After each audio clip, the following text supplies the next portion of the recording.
The Weekend Squeeze in the city.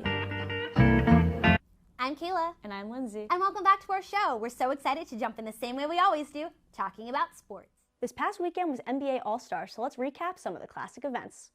First, let's talk three-point contest. Damian Lillard came out with the win going back-to-back as he also won last year. The structure of the contest was that the top three scorers would advance to the next round, but there was a four-way tie between Lillard, Tyrese Halliburton, Karl-Anthony Towns, and Trae Young, who all scored 26 points. They did a 30-second tiebreaker, which eliminated Halliburton, and in the finals, Lillard scored 26 to win it. Now let's talk Steph versus Sabrina. Steph came out with the win, scoring 29, but despite all the backlash Sabrina was getting, you have to respect her. She chose to shoot from the NBA line to prove she's just as capable as the men in the contest, which she definitely proved, scoring 26, which would have put her in a position to win the other three-point contest since she scored the same amount as Damian Lillard, who won. However, Steph is just in a league of his own. He beat her by 3, and he takes the crown for the best three-point shooter, but you have to respect Sabrina's performance. Now for the dunk contest. Mac McClung is also now a back-to-back champ. Jaime Jaquez and Jacob Toppin were eliminated in the first round, which was controversial, as many people, myself included, think that Jaylen Brown's dunks weren't good enough to advance to the final round.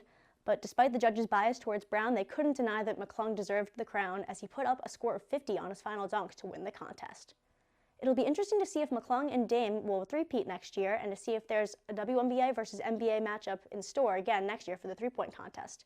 Now to Kayla with some fun things to do in the city. Hi, welcome back to my segment. This week I went to Rosetta Italian Bakery located on West 64th Street, and I got this.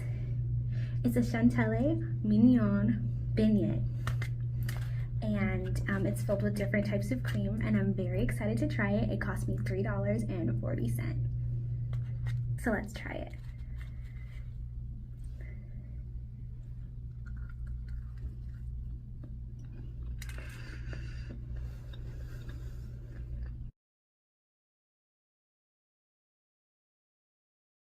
I definitely would recommend. It's a 10 out of 10. It's really light, airy, super sweet. It tastes like something familiar.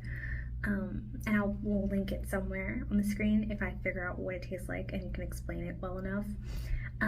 But yeah, it's Rosetta. They have so many things. They have sandwiches, they have pizza, so many pastries. It's so pretty in there and so nice. So yeah, I would recommend. And with that, we wrap up this week's episode. As always, make sure to follow us on Instagram at The Weekend Squeeze. And we'll see you on next week's episode of The Weekend Squeeze in the city.